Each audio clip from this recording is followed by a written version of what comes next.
Welcome everyone.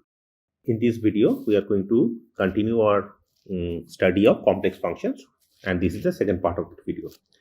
So, as we have discussed, let's say z is in C. Yes. So we can of course write and z.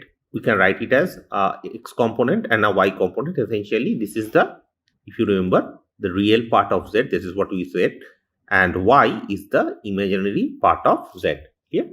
Now we can also write it. So it is basically the same thing. We can write it like x plus I times y. And what is I? I square is minus 1. Clear? So that is how we defined I. So I is 0, 1 essentially. So, or you can think of I as 0, 1. Clear? Okay. So we can write z as both xy or x plus iy. So you see, since we can write z to be x and y, we can think of these as a, vector in 2 dimension, right? So we want to plot those points z in the some sort of axis. Okay, so let's do that. So essentially what we will do is this. Let's say we'll call this x as your real axis. Yes, axis. So this is very much like your 2-dimensional R2. Yes, not very different. Okay, and this y-axis, this is your imaginary axis. Okay, so we'll just call it imaginary axis. So you have a real axis x and an imaginary axis y, and exactly the same sort of idea works. So what is z? You see, z is z. This is x plus iy. Let's say this is one z. So you have x here. This is your x component, and that's your y component. So x plus iy is this, or no, let's say z naught if I am defining x naught plus y naught. So plus I y naught. So x naught is the component with in x axis, and then you move on to the y component. So that's your thing, and this is actually the number, the complex number which we are talking about, which is z naught in our case, which is x naught plus I y naught. Clear? So the representation is exactly what we do in 2 dimensions. The similar sort of thing works here. And this plane because it is basically 2 dimension. You are starting with an x and an y. So this we will call it a plane, and this plane is called a complex plane. Complex plane. Okay. Now you remember, you see, let's say x0. Yeah, that is a complex number, right? Or you can write it like, so that is a complex number. Essentially, what is it? This is x plus I times 0. So I'm writing as x0. Now we can actually, I told you, we can identify this with a real number x in R, right? As an extension. If you think of R, if you think of C as an extension of R, then x plus iy. So basically x in R, you can think of it as a complex number which is x plus iy. And in that case, what happens is, you see, this is your real axis. Essentially, this is your real line, if you think of it like this. And now I'm extending it to all of C. Now, any element here, you see this element, let's say, this is x naught, right? So x naught is in R, let's say. Yeah, you can think of x naught is in R, but we can also think of x naught as x naught 0. X naught on 0, this is in C. Yeah, we can also think of this as x naught 0, which is in C. Clear? And of course, all of these elements will always lie on the x-axis, which is the real axis. So only the real part is there. There is no imaginary component. Clear? Okay. So with that, so this is generally the idea of complex plane. Yes. Of course, we can talk about addition in the complex plane.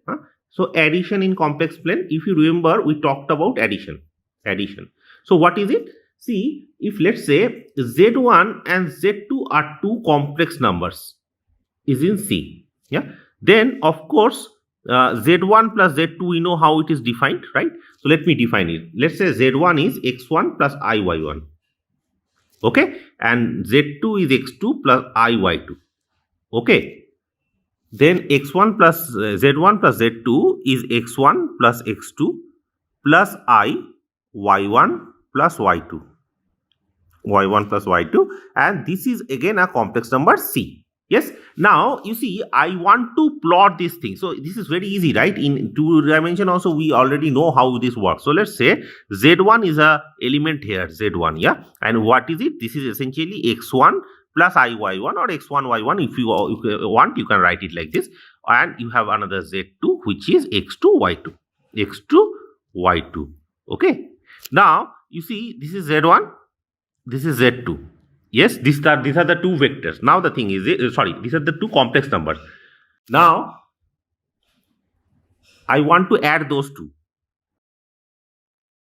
Okay, so how do I add it? See, it is exactly in two dimension what we do. Okay, so you see z1 plus, if I do something like this, the parallelogram law, if you remember, yeah. So if this is x1, this is x2, then x1 plus x2, this point will be x1 plus x2 and y1 plus y2. So that is your z1 plus z2, this point. Yes.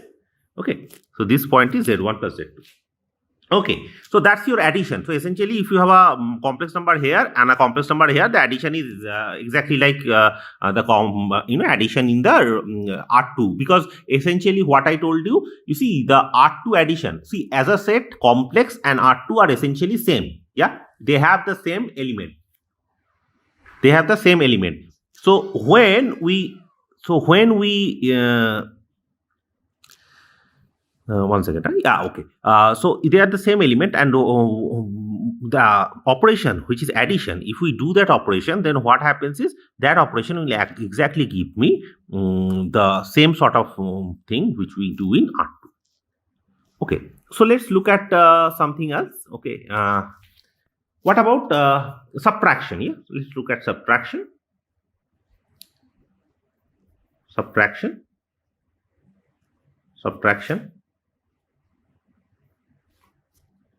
Okay, let's say again z1 and z2 is given like this. Z1 is x1 plus I y1 and in C, and z2 is x2 plus I y2 in C.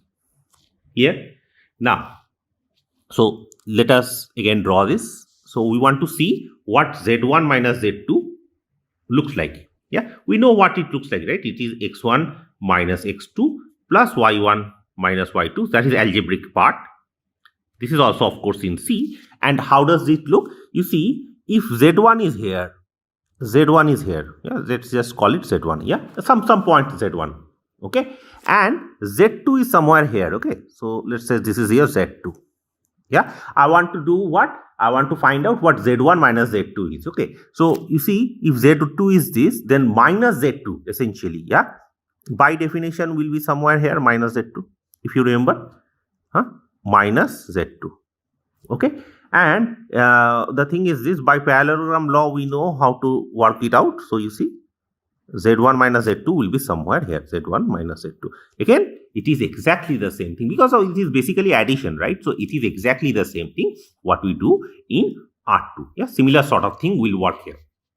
Okay, now there is a very, very important concept here which we need to learn now, which is called the complex conjugate. Okay, complex conjugate.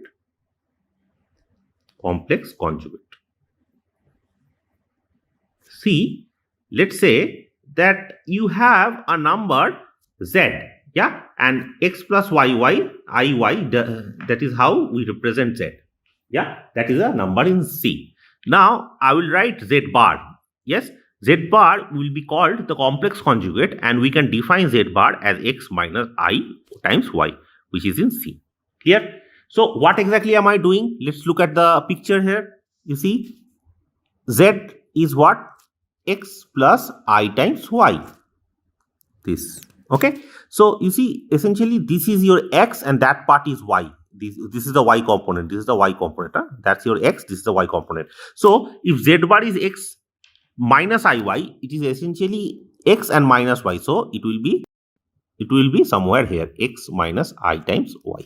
So you see, you are looking at something like this.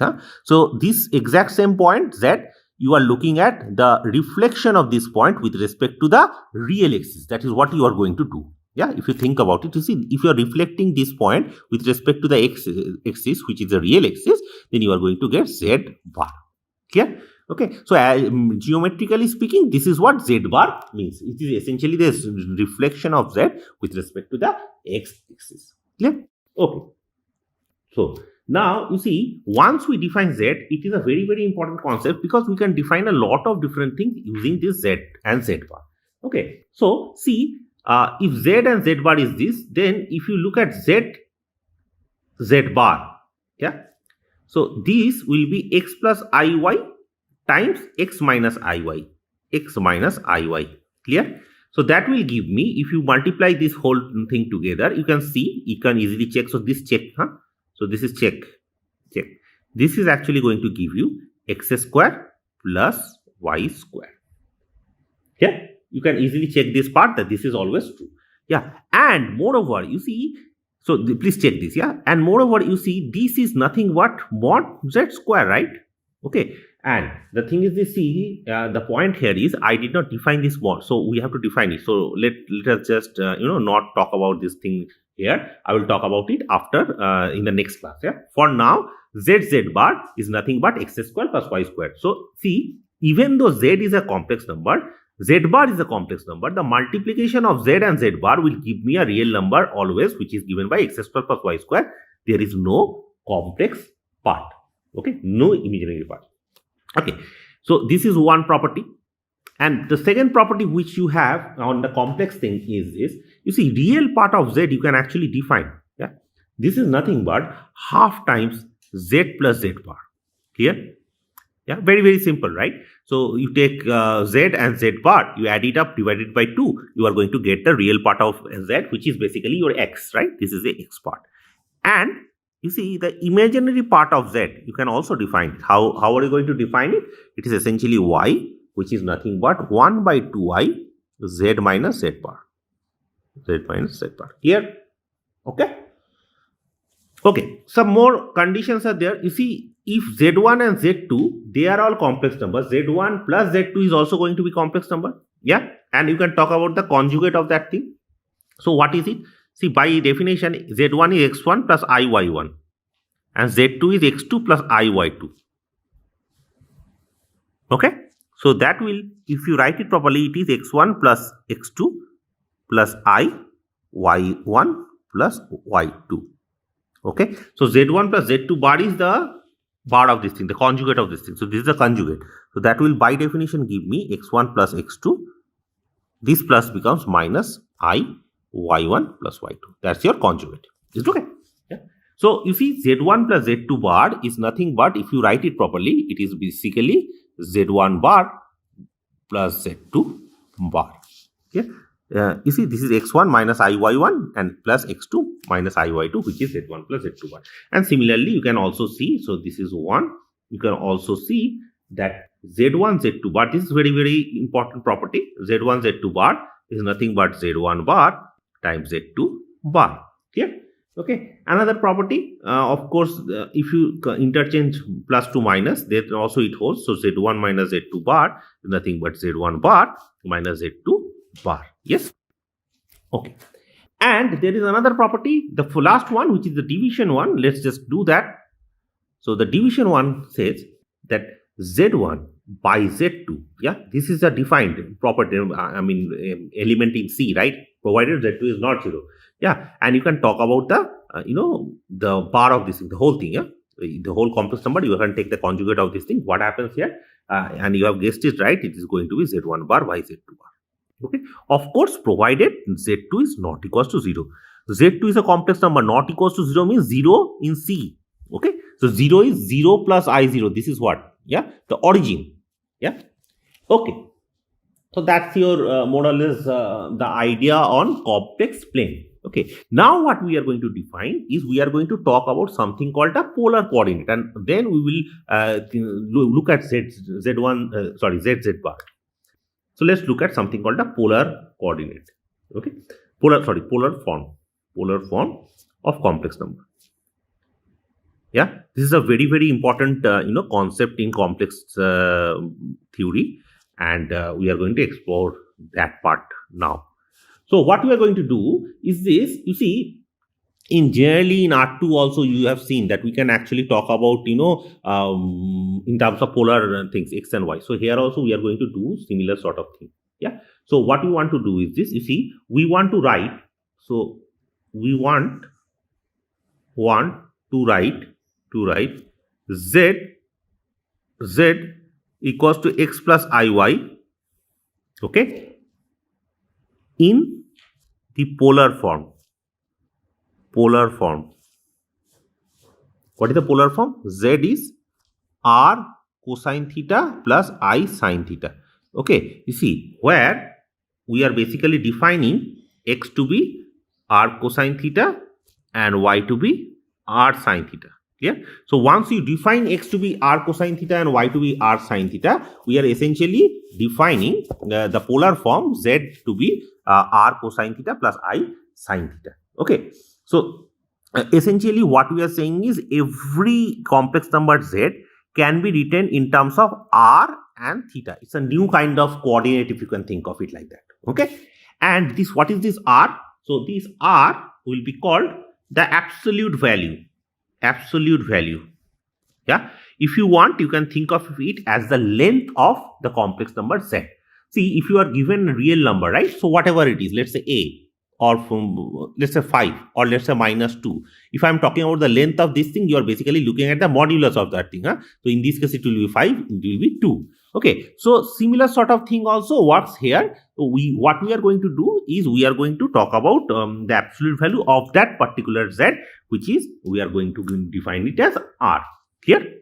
And you see this r will be essentially, if you think about it, you see this is mod z, yeah, which is nothing but root over x square plus y square, of course, right?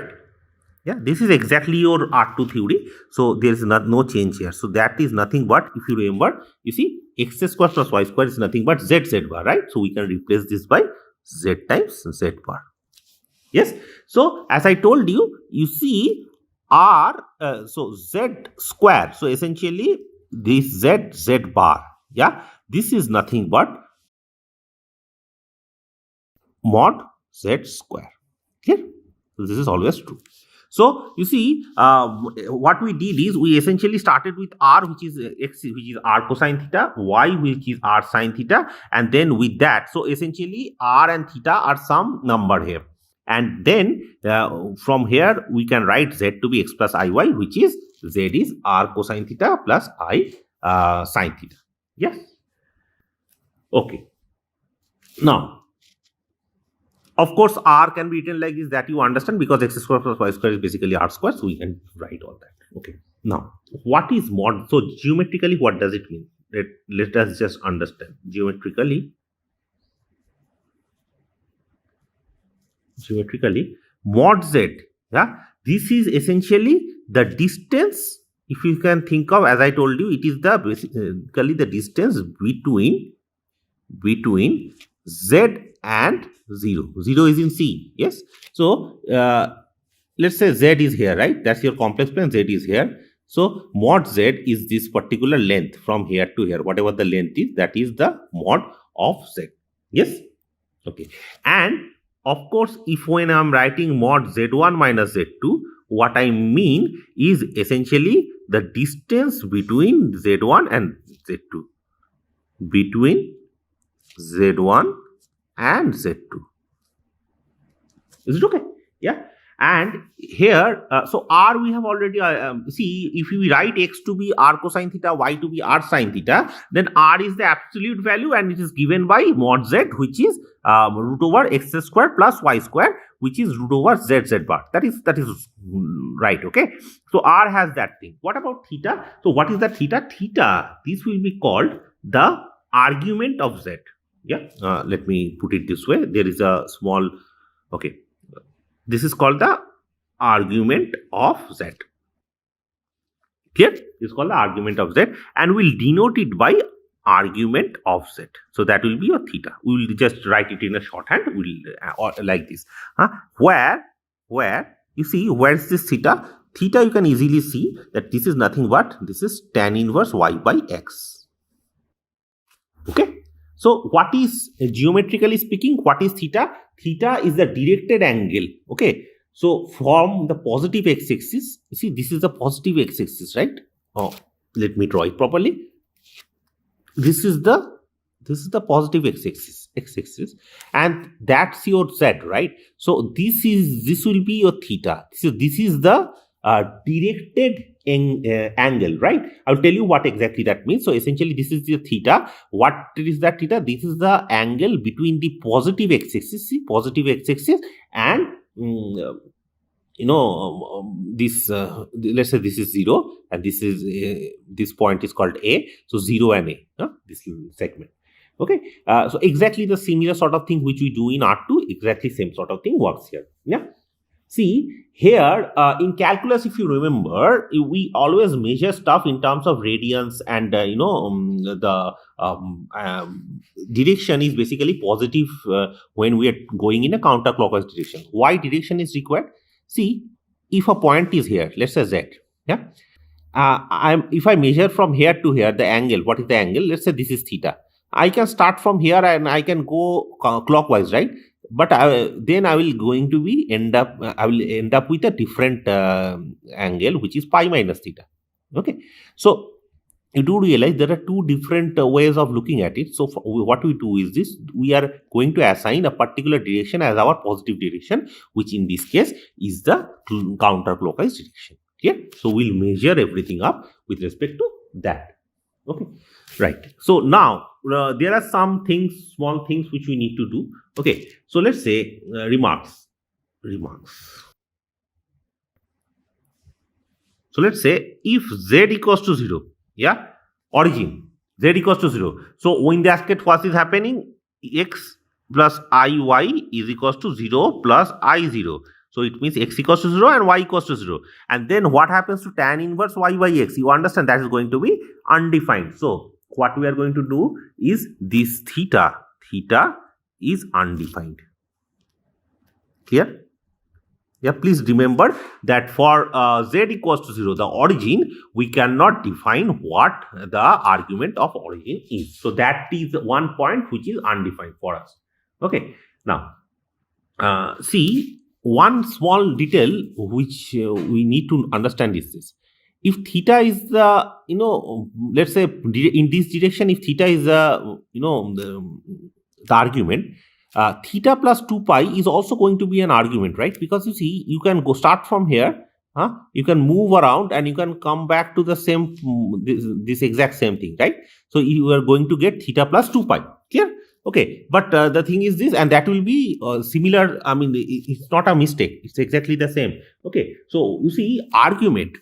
Okay, so you understand what I'm trying to say?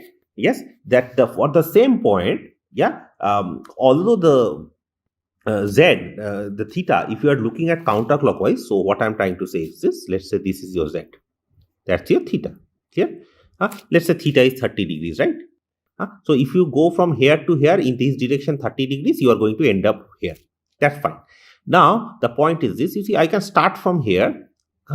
Of course, I can reach here by 30 degree, but I can take a full rotation and I can end up here, and I will end up in the exact same point. So basically 30 plus 360. So 2 pi plus this thing will also give me the exact same point. Yeah. Okay. So you do realize that argument is not going to be unique. Okay. Okay. So this is A, B. For Z not equals to 0, okay, argument of Z is determined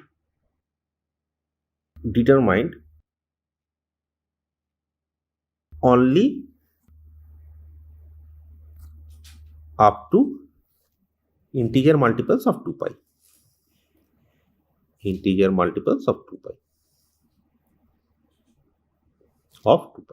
Okay, so you see, 2 pi plus theta give you the same point. Again, you can come back, you can do another rotation which is 2 pi. You will again end up with the same thing. So basically, any multiple, the integer multiple of 2 pi, you are going to end up with the same point. So essentially, argument of Z is not unique, and if theta is the argument, theta plus 2 pi, theta plus 4 pi, all of these are going to be argument of it.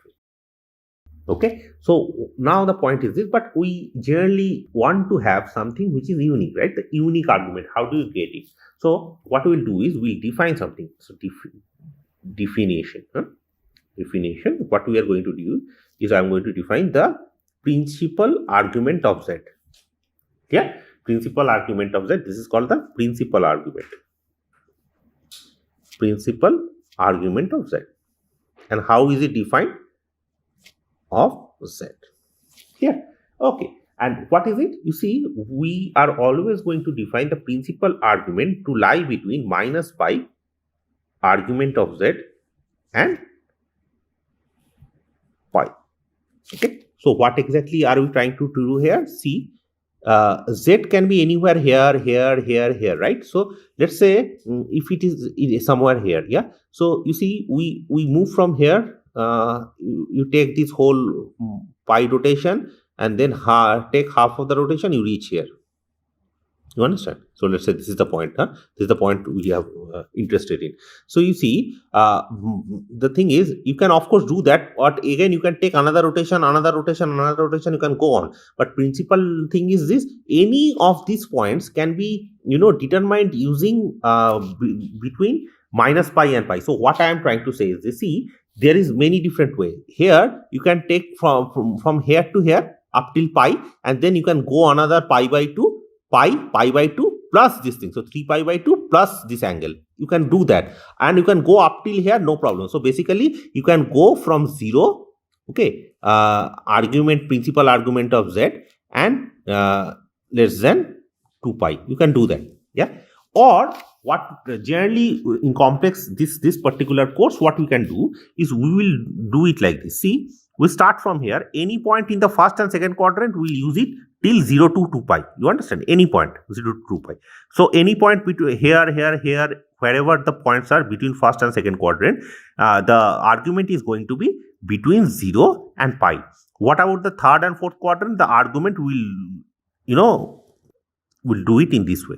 Okay, so essentially it will be minus pi. We will look at this particular direction. Yeah, nothing special. You see, it's not like it's going to give you something special or not. The thing is this: you can always start with this thing and work your way through. But the thing is, for consistency reasons, we always start with a particular notation, which in this case we are going to do it like this. Okay, so why minus pi? You see, if you are moving from here to here, what is going to happen? We are going to in the negative direction because we are going in clockwise direction. What happens here? You see, this any point here, this we are assigning the argument to be pi. You see, from here if you start pi by 2, any point here pi by 2, and once you reach here, this is pi.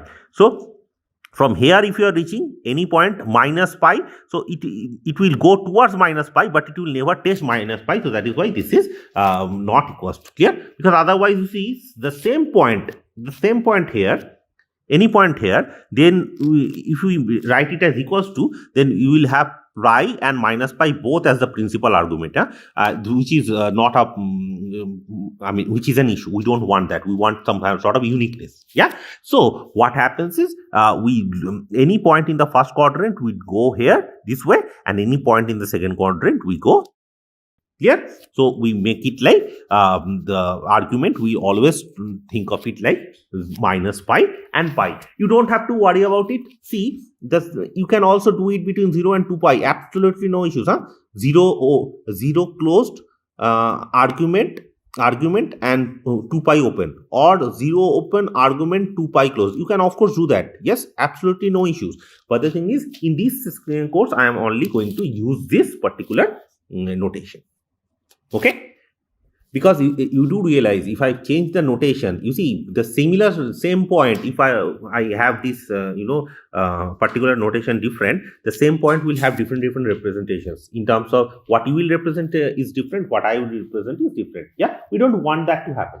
Okay, so you see, therefore, if you think about it, what is argument of z? Argument of z is basically the principal argument of z, yeah, plus 2n pi. 2n pi. Yeah, if you think about it, this is what, right? So n equals to plus minus 1 plus minus 2. So basically integer. Yeah. Okay. So we can do that. You don't have to write 2 argument of z plus 2n pi is fine. N equals to n is in integer, so absolutely no issues here. Okay, you can do that. Okay, so I think this is quite clear. Argument of z is a multi-valued function. What do I mean by this? See, let's say argument. This is a function, right? A principal argument. What is this function from? It is taking a complex number. You see, you feed it a complex number and it is giving you back a real number. Yeah. So you see, in this case, what happens is, let me put a small remark here. Remark. Capital ARG. This is a function. Where is this function from? C. Okay. Not only C, C minus 0. 0 when I am writing, think of it like 0 plus I0. Clear? Why 0 plus I0? Because you remember even the small a argument, the general argument is not defined for 0. So essentially capital argument is also not defined there. Yeah. So capital argument is a function from C minus 0 to, where is it? If you remember, you see here it always lies between minus pi, open minus pi and closed pi. You see, this is a function. Yeah, and this is a proper function. Why proper function? Because it is taking a unique value. Okay? So this is a function. If you think of it argument, you can think of it like that. Okay, so let's look at an example. Okay, so let's say Z is 1 plus I. 1 plus I. Very simple example. Yes. How does it look geometrically? Let's just understand this thing. This is Z. Z is 1 plus I means 1 plus I. It is 1, 1 essentially. 1, 1. Okay.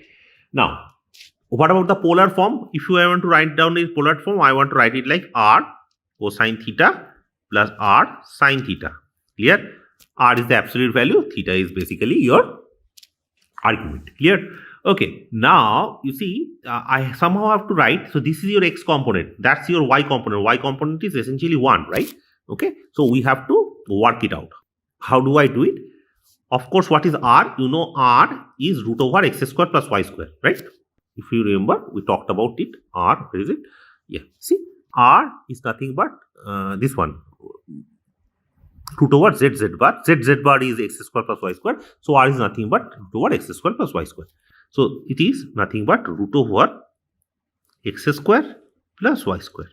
Right? What is our x square plus y square? In our case, x is 1, y is 1. So essentially this is nothing but root 2. Therefore R is root 2. Okay. Okay. What about theta now? You see, theta you can clearly see is nothing but tan inverse y by x. So which is 1 by 1, which is 1, that is pi by 4. Here. Okay. So in this case, what is capital? The principal argument of z, because this principal argument, you see, this theta lies between pi by 4. This is your principal argument which lies between minus pi and pi. Clear? So what is the representation of z in terms of polar coordinate? Z, you can write it as root 2. Clear? Root 2 and cosine pi by 4 plus I sine pi by 4. You can write it like this. Clear? So that's your polar form. Yeah. The same, you see, this thing, if you want to write it in complex plane as z equals to x plus iy, you can do that. Or you can just change it to the polar form, which becomes root 2 cosine pi by 4 plus I sine pi by 4. Okay. Now, let's look at another problem. Yes. Yeah, I have to talk about let's continue with this thing. I have to talk about the argument, just the argument, not the principal argument. Now, what is the argument? You see, the argument can be anything. What did I tell you? It is basically the, multiples of 2 pi multiples of, so basically integer multiples of 2 pi, right? So, therefore, what is the general argument of z? It is basically the principal argument, which is arg x, z plus 2n pi and n is in z, right?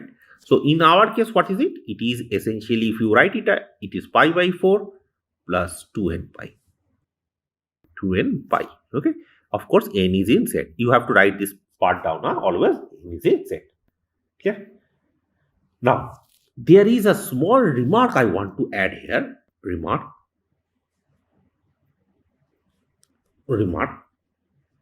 So what is that remark? The first one. See, let's say that tan theta that has a period of pi. You see, tan theta is pi periodic basically. Sorry, is pi periodic. Is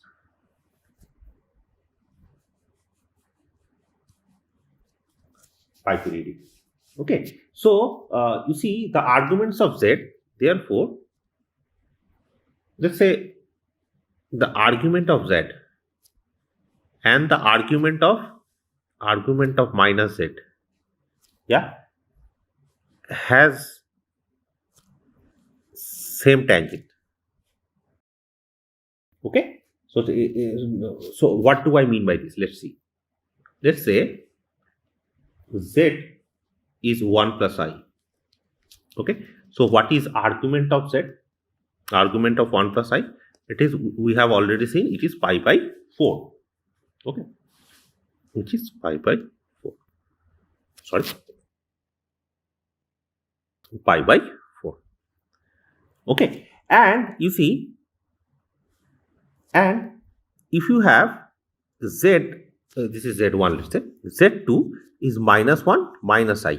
Yeah, then what is argument of minus 1 minus I? If you look at it, it becomes, you see, what happens is this, you are basically theta, you are basically doing it like this, tan inverse y by x, right? So, see, here in this case, y and x are both positive, so you are going to get pi by 4. Here, y and x are both negative. So, if you are writing it like this, it becomes tan inverse 1, which is pi by 4. But you can clearly see that this lies in the fourth quadrant, right? If you think about it, it lies here. Okay, so it should be somewhere like pi by 4, but not exactly pi by 4. It should be in this direction, right? So, which is minus pi by 4 if you look at the principal argument, that is. Or what you can do is, you can think of it like this. See, you are essentially, point is here, yeah, point is here, which is minus 1 minus, sorry, what am I saying? Oh, really sorry. In this case, this is this, right? Minus 1 minus I. Yeah, this is the point. Now, the thing is this, you see, in this case, you have to, so, and this is 1 plus I. Yeah. Yes, let me draw it first. Okay, so you see, this is theta, right? Theta is pi by 4 in this case. So 1 plus I, what is the argument? It is pi by 4. Let's say the principal argument, don't worry about all that. The principal argument is 1 plus pi by 4. What about the principal argument here? You see, the principal argument definitely can be pi by 4. You do realize, because we have to go this way, and if you have to reach, we have to go, or we have to take the full circle here. So it will be up till here, and then another pi by 4. So it is pi plus pi by 4, if you are thinking of it this way, okay, which will be 3 pi by 4, which will be 3 pi by 4. But this is not the principal argument. See, principal argument cannot lie between 3 pi by, it always lies between minus pi and pi, right? So this is not the principal argument, it's just an argument. So argument can be 3 pi by 4. So you do realize, see, even if you just think of this as an argument, not the principal argument, 1 plus I has an argument of pi by 4.